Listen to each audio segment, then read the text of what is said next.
രാധേശ്യാം. എല്ലാവർക്കും നമസ്കാരം. ഇതാണ് ഞങ്ങളുടെ അടുത്തുള്ള ക്ഷേത്രം, ചക്കംകുളങ്ങര ശ്രീധർമ്മശാസ്താ ക്ഷേത്രം. ഇന്ന് രാവിലെ ചിങ്ങമാസം 1-ാം തീയതി ചിങ്ങപ്പുലരിയിൽ മഴയൊന്നുമില്ലാത്തൊരു സമയത്ത് കുട്ടികൾ രണ്ടുപേരും കൂടി ക്ഷേത്രത്തിനടുത്തേക്ക് പോയിട്ട് വരാം എന്ന് പറഞ്ഞ് പോന്നിട്ട് കുറേ നേരമായി. അപ്പോൾ അവരെ തേടി വന്നതാണ്.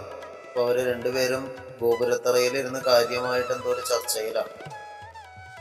അപ്പം ഈ ഒരു അവസരത്തിൽ എന്നാൽ പിന്നെ ഒരു വീഡിയോ എടുക്കാമെന്ന് വിചാരിച്ചു. അങ്ങനെ മൈക്കൊക്കെ എടുത്ത് കൊണ്ടുവന്നതാ അവരുടെ അടുത്തേക്ക് എത്തി. ഇവിടെ ഇരിക്കുക രണ്ടാളും. എത്ര നേരമായി അമ്പലത്തിന്റെ അവിടേക്ക് പോന്നിട്ട്? ഒരു കാര്യം ചെയ്യാം, എന്തായാലും ഇപ്പൊ ഇവിടെ ഇരുന്നില്ലേ, നിങ്ങൾ ഇവിടെ ഇരിക്കുന്നുണ്ട് എന്ന് എനിക്ക് മനസ്സിലായി. അപ്പോൾ ഒരു വീഡിയോ എടുക്കാമെന്ന് വിചാരിച്ചു. ഞാൻ മൈക്കൊക്കെ എടുത്തു കൊണ്ടുവന്നുണ്ട്. ഓക്കെ, വീഡിയോ എടുത്താലോ? ഇതാ മൈക്ക് പിടിക്കും.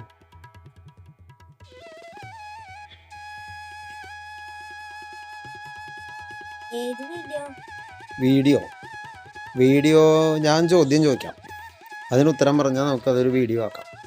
ഓക്കെ, മൈക്ക് കുത്തിയോ? ആദ്യം കുത്തി കൊടുക്കും, വേഗാവട്ടെ. അപ്പൊ വീഡിയോ.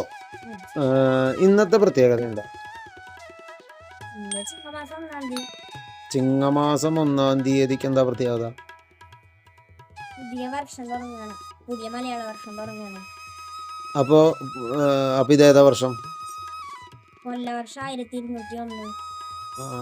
അതൊക്കെ പഠിച്ചു വെച്ചു. അപ്പൊ കൊല്ലവർഷം 1201 ചിങ്ങമാസം 1-ാം തീയതി വർഷം തുടങ്ങി. ശരി, ചിങ്ങമാസത്തിന്റെ പ്രത്യേകത എന്താ?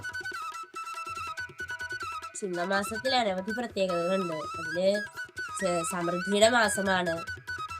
പിന്നെ നമ്മുടെ ചിങ്ങമാസത്തിലാണ് ഓണം വരുന്നത്, ജന്മാഷ്ടമി, ഇതൊക്കെ നമുക്ക് ചിങ്ങമാസത്തിലാണ് വരുന്നത്.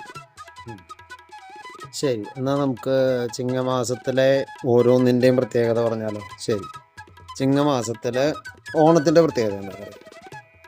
ആർദ്ര പറയും, ഓണത്തിന്റെ പ്രത്യേകത പറയും.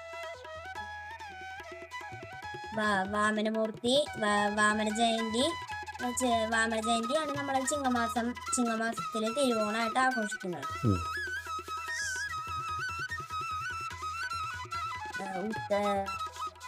വാമന ജയന്തി നമ്മള് തിരുവോണമായിട്ട് ആഘോഷിക്കുന്നു. അതില് ഉത്രാടത്തിന്റെ അന്ന് വൈകുന്നേരം തന്നെ നമ്മള് തൃക്കാക്കരയപ്പനൊക്കെ അണിഞ്ഞൊരുക്കി വെക്കാറുണ്ട്. ഇതാ നിൽക്കുന്നതാണ് തൃക്കാക്കരയപ്പനെ അലങ്കരിക്കുന്ന സ്വർണ്ണമല്ലി. അവിടെ സ്വർണ്ണമല്ലി നിൽക്കുന്നുണ്ട്. അവിടെ നിറയുണ്ട് സ്വർണ്ണമല്ലി ഉണ്ട്. പറഞ്ഞോളൂ. സ്വർണ്ണമല്ലി കണ്ടു. പിന്നെ അന്ന് വൈകുന്നേരം തന്നെ നമ്മള് തൃക്കാക്കരയപ്പനൊക്കെ അലങ്കരിച്ച് വെക്കും. സ്വർണ്ണമല്ലി പറിച്ചു വെക്കും.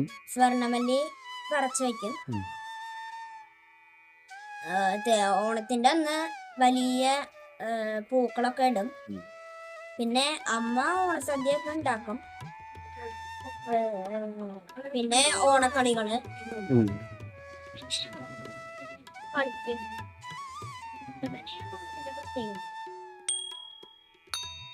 ഓണത്തിന്റെ പ്രത്യേകതകൾ. ഓക്കെ, അപ്പൊ പിന്നെ വേറെ ചിങ്ങമാസത്തിന്റെ പ്രത്യേകത എന്താ? പിന്നെ നമ്മുടെ ചിങ്ങമാസത്തിലാണ് ഭഗവാന്റെ പിറന്നാളായ ജന്മാഷ്ടമി വരുന്നത്. അതില് നമ്മൾ ഇനി ചെയ്ത പോലെ തന്നെ രാവിലെ നേരത്തെ എഴുന്നേറ്റ് കുളിച്ച് ശ്രീകൃഷ്ണനെ അടിസ്ഥാനമാക്കി നമ്മൾ ശ്രീകൃഷ്ണന്റെ ക്ഷേത്രങ്ങളിലേക്കൊക്കെ പോയി തൊഴും. ഭഗവാന്റെ സ്തോത്രങ്ങളും അതുപോലെയൊക്കെ അർച്ചനകളൊക്കെ ചെയ്യും. ഭാഗവതത്തിലെ ശ്രീകൃഷ്ണാവതാരം പാരായണം ചെയ്യും. പിന്നെ വൈകുന്നേരം രാത്രിയാവുമ്പോഴേക്കും അമ്മ കോലം കൊണ്ട് ഭഗവാന്റെ പിഞ്ചുപാദങ്ങളൊക്കെ വരച്ചിട്ടുണ്ടാവും. അർദ്ധരാത്രി വരെ അവതാരത്തിന് കാത്തിരുന്ന് ശ്രീലകത്ത് പൂജയും ദീപാരാധന എന്നീ കാര്യങ്ങളൊക്കെ ചെയ്ത് നമ്മൾ കൃഷ്ണന്റെ ഹാപ്പി ബർത്ത്ഡേ വിഷ് ചെയ്തിട്ട് ഉറങ്ങും. ഇതൊക്കെയാണ് ചിങ്ങമാസത്തിന്റെ പ്രത്യേകത. ഇനി